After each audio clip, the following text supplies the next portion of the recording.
Bandeko na ngai obozo mona ezali maître Botamba. Maître Botamba o mwana mwasi oyo akendelaki cimetière. O mwasi alakelaki mabe na cimetière, vous vous rappelez plus ou moins, je sais pas. Soki combien de mois passés awa. Donc on dirait bah effet à cimetière et ça là juste après cimetière juste quelques semaines après ou melaki même pas un mois. Bon mona ba vidéo etambolaki ya pisha. Ba vidéo ya pisha etambolaki balobi ke o muto a publié yango eza Botamba. Toyebi pete salemaki ndenge nini komaki Botamba muto a publié yango. So pe ba makambo ki makango ezali na kati en fait compliqué. Na nzela bitumba na ex mobile ya pisha. Bande ko Botamba on dirait ba malédiction ya Niclette eza kolanda e mwana mobile so abongoli motema te akokufa. Ndenga zana en tout cas azo risqué na ebite combien de mois ou d'années à boloko ba image oyo bozo mona moyen to tchela binongo mobimbeza te ngai nazana ba vidéo wana na mona ki yango ya 2 jours passés mais nazo penza temps ko sala émission te tala mbeli bandeko munene en plein air comme ça na moi makasi na balabala Botamba na mbeli o achuba mutu obika landi penza mutu po akoti reste ma garçon wa kimaki et puis alongo le lamba mona mobile on botika ko sala le kota ko chambeli te bat bazo peksa Botamba moko zaki wana zo pse Botamba ta na ko beta yo likofi na ko beta mais franchement na comprendre te yango ba congolais na poto mitu ezo eloko nini ezo le kana mitu ya ba congolais bandeko na ngai eza mawa mingi bandeko o eza mboka lwa o eza kisasa te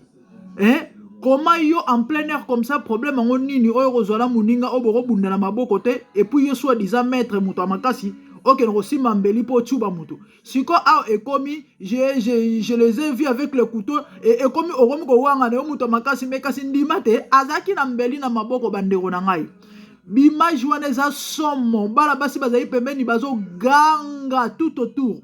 bazo ganga Botamba nga chuba mutu mbeli do ba bengela ki police ndembila kwe wana yango bozoka bazo pise ba coucher vous wana parce que bino boyebi o eza poto na poto ba mambo ele karaté na poto ba biloko ele karaté ya do tellement ba moni trop dangereux yango moni mbila gangi ya bisi alala do akoki kutu ko sa même pas faut pas télé mabande ko na ngai bozoka ngona sango ngana moni ba image wana mais c'est terrifiant bande ko na ngai. C'est terrifiant ba image wana.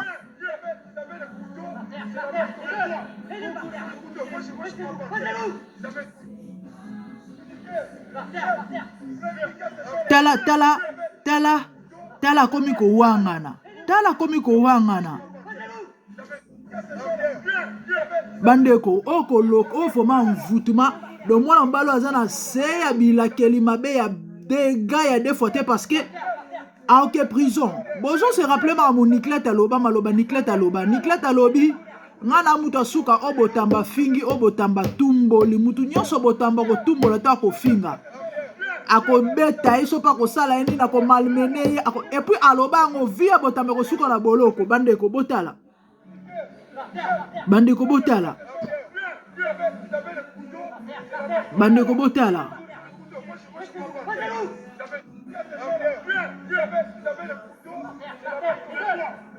Siko akomi ko wangana les amis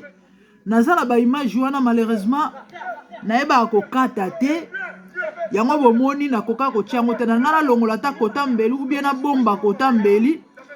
na la kisabino comment est-ce que do bitumbe bimaki en fait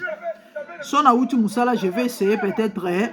ya komeka ko kangisa ngo na ko kangisa ngo et puis to meka ko masquer yango to tiela bino bomona makamu Botamba lingaka sala aboma chuba mutumbeli yango mbila ye ko kanga ye ko tia maboko taba kongole mitu na bino esala mboko to ya oyo soit disant to ya ko luka mais ya bino ko luka ngo ndire boyela makamu susu so pe ba mvutuma ba benga ngone benga nini ba réclamation ya ba famille na bino to so ebate franchement en tout cas ba congolais franchement bandeko na ngai c'était ça ya muke tozalaki nango ya koyebisa tala ya tambola malembe mboko nga nzambe nazoyeba même pas naloba nini que le Seigneur nous aide. Tala Bible lobi